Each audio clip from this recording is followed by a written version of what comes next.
You know how when you're playing a video game and your character gets hurt, but you're totally fine sitting there on your couch? That's because computers live in their own digital world, and the real world where you live is completely separate. Your computer can crash, delete files, or show scary messages, but it can't actually reach through the screen and break your toys or hurt your family. At least, that's what everyone used to think. What if I told you that there's a computer virus so powerful, so destructive, that it didn't just break computers? It broke real, physical machines. What if I told you this virus destroyed actual equipment worth millions of dollars, slowed down an entire country's most important project, and changed how wars are fought forever? What if I told you that this wasn't some movie or cartoon, but something that really happened, and the people who made it were so sneaky that nobody even knew it existed for years? Well, that's exactly what happened, and this virus has a name: Stuxnet. Now I know what you're thinking. How can a computer virus break real things? That's like asking how a drawing of fire can actually burn down a house. It sounds impossible, right? But here's the thing about our modern world. Almost everything is controlled by computers now. The machines that make your electricity, the systems that clean your water, the equipment in hospitals, even the traffic lights on your street. They're all run by little computer brains. Stuxnet was the first computer virus that figured out how to jump from the computer world into the real world. It was like a digital monster that learned how to have real claws and real teeth. And when it finally showed those teeth, it didn't just bite, it devoured an entire nuclear facility. This isn't a story about some teenager in his basement trying to show off. This is a story about governments, spies, and a cyber weapon so sophisticated that it makes the computers in science fiction movies look like toys. This is the story of the most destructive hack ever used and why it scared the entire world. But before we get into the scary parts, let me explain this whole thing like you're 5 years old. Because even though the story is about incredibly complex technology, the basic idea is actually pretty simple. Imagine if someone could write a magic spell that would make all the machines in a factory spin too fast and break themselves. Now imagine if that spell could spread from computer to computer like a cold spreads from person to person. That's Stuxnet. The crazy part? It actually worked. Okay, so imagine you have a really important toy. Let's say it's a special robot that has to spin its wheels at exactly the right speed to work properly. If the wheels spin too slow, the robot doesn't work. If they spin too fast, the robot breaks. Now, imagine someone snuck into your room and reprogrammed your robot to spin its wheels faster and faster until it destroyed itself. That's basically what Stuxnet did, except instead of a toy robot, it targeted some of the most important machines in Iran. But here's where it gets really sneaky. Stuxnet wasn't just any computer virus. Most computer viruses are like annoying pranks. They might delete your homework or show silly messages, but they're pretty obvious. Stuxnet was more like a master spy. It would sneak onto a computer, look around very carefully, and only attack if it found exactly the right type of machine. If it didn't find what it was looking for, it would just sit there quietly, doing absolutely nothing. It was like a robotic assassin that only activated when it saw its specific target. What was Stuxnet looking for?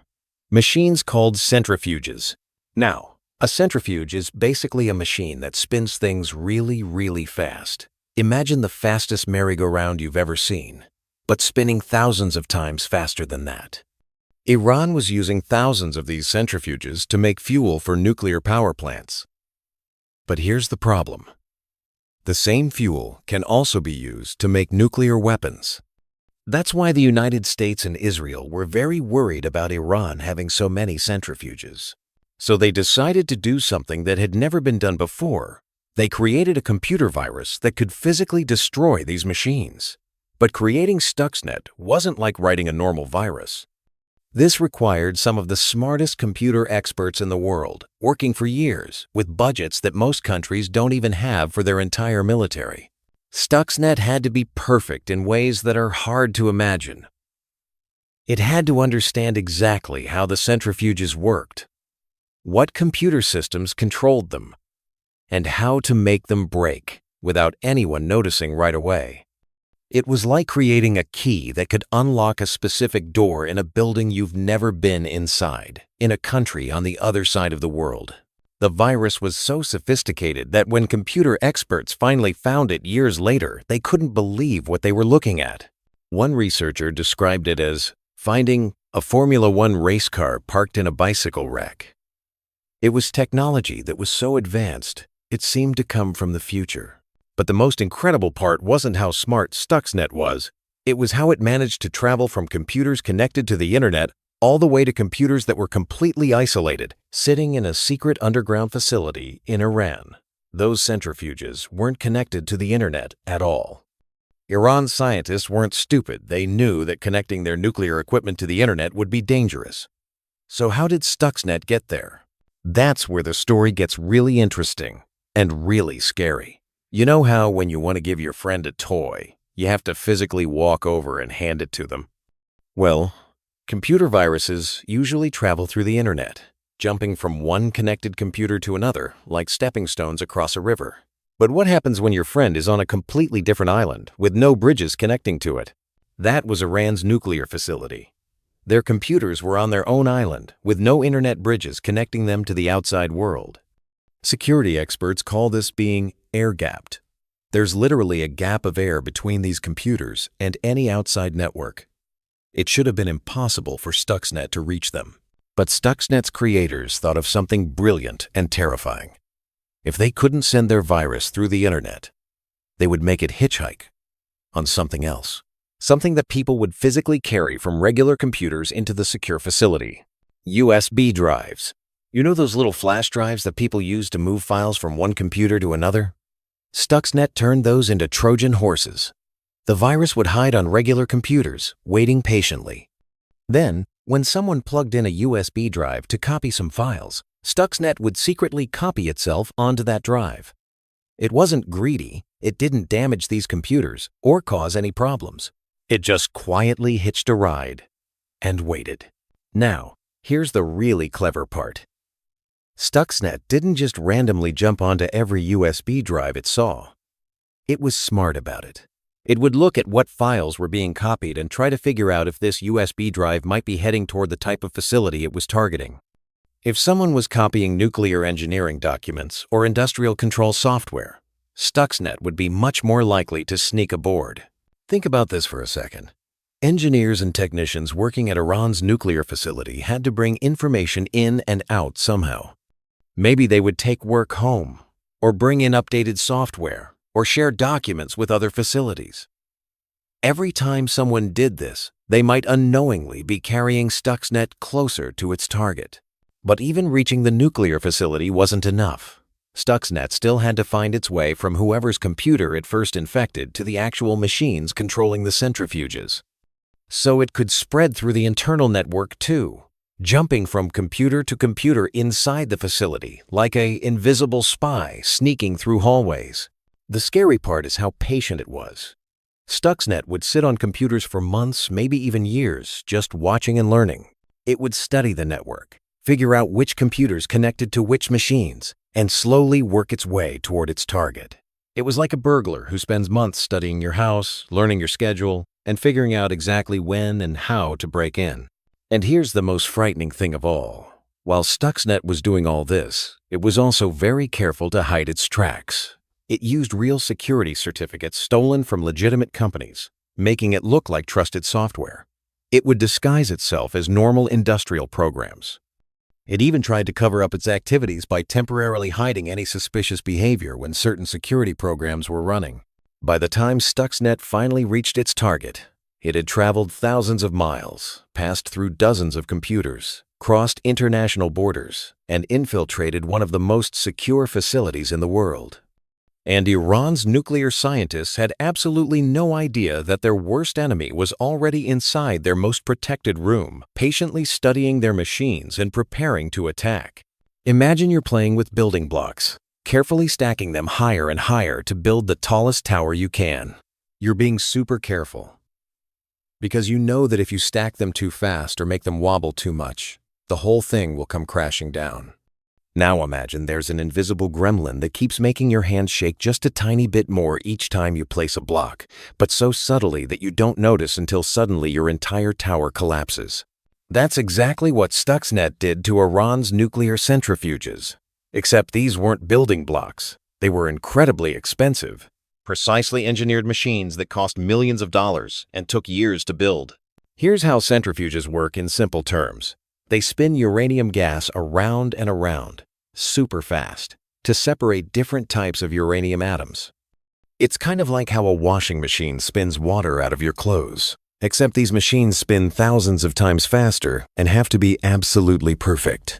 If a centrifuge wobbles even a tiny bit or spins at the wrong speed, it can tear itself apart. The Iranian engineers knew this, so they had computers constantly monitoring and controlling the speed of every centrifuge. These computers would make tiny adjustments hundreds of times per second to keep everything running smoothly. It was like having a very smart robot, constantly fine-tuning each machine to keep it working perfectly.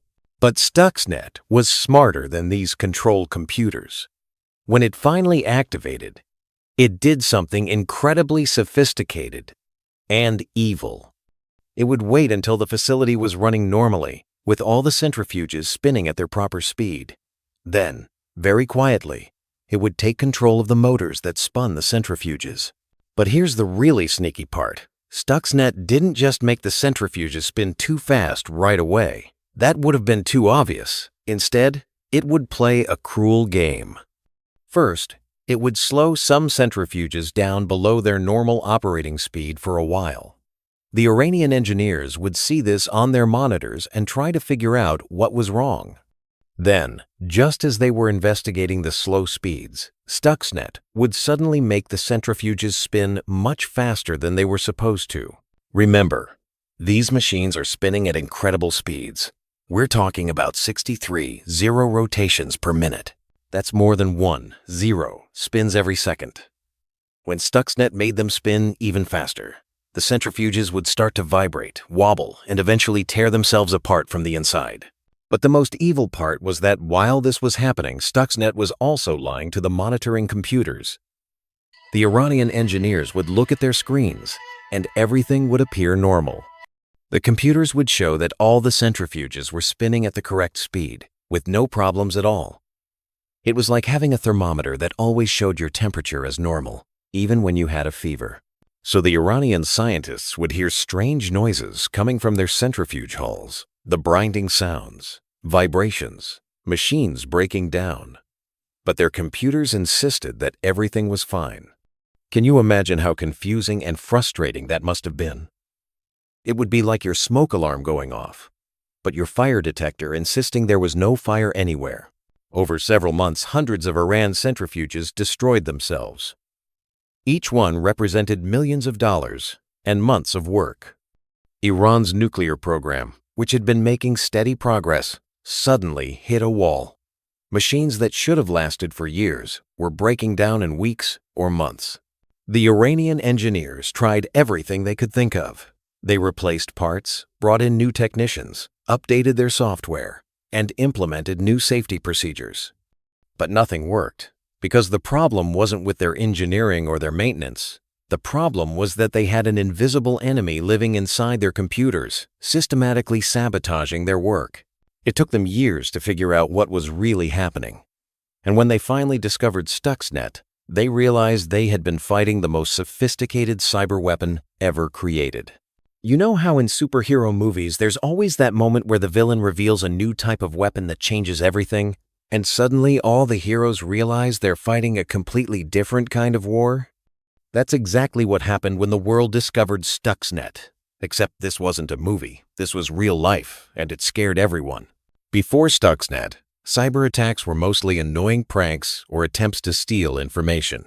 Hackers might delete your files, steal your passwords, or make your computer crash, but they couldn't actually hurt you physically. The digital world and the physical world were like two separate playgrounds that didn't really affect each other. Stuxnet changed that forever. It proved that a computer virus could reach through the screen, so to speak, and break real things in the real world. Suddenly, Every country on Earth realized that their power plants, water treatment facilities, hospitals, transportation systems, and military equipment could all be vulnerable to this new type of attack. Think about it this way. Before Stuxnet, if someone wanted to sabotage another country's important facilities, they would have to send in spies, plant bombs, or start a traditional war. All of those things are really hard to do, really expensive, and really obvious. But Stuxnet showed that you could potentially cause the same damage from thousands of miles away using just computer code, and nobody would even know you were the one who did it. This terrified governments around the world, and for good reason.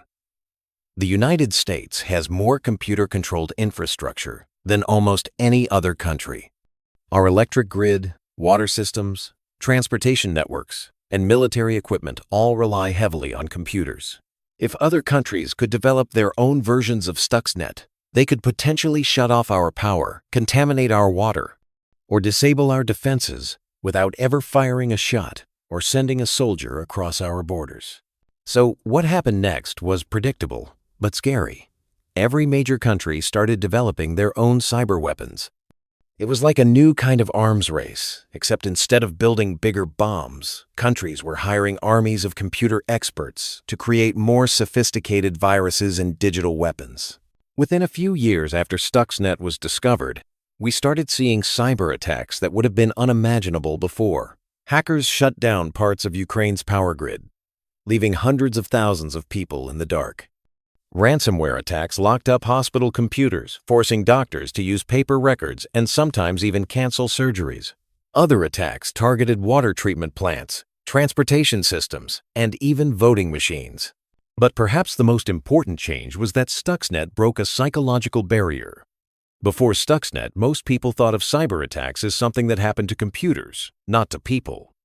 After Stuxnet, everyone realized that a cyber attack could potentially be just as dangerous as a bombing or a missile strike. This led to some big changes in how we think about national security and international law. Countries started creating special military units dedicated to cyber warfare. The United Nations and other international organizations began trying to figure out rules for how cyber weapons should and shouldn't be used. Some experts started arguing that certain cyber attacks should be considered acts of war, just like bombing another country's military bases. The scary truth is that we're still living with the consequences of Stuxnet today. Every few months, there's news about some new cyber attack that causes real-world damage. Colonial Pipeline was shut down by hackers, causing gas shortages across the southeastern United States. Hospitals have been forced to turn away patients because hackers encrypted all their computer systems. Even small towns have had their water treatment plants attacked. And here's the really frightening part. Stuxnet was created by some of the smartest, best-funded cybersecurity experts in the world, working for governments with massive resources.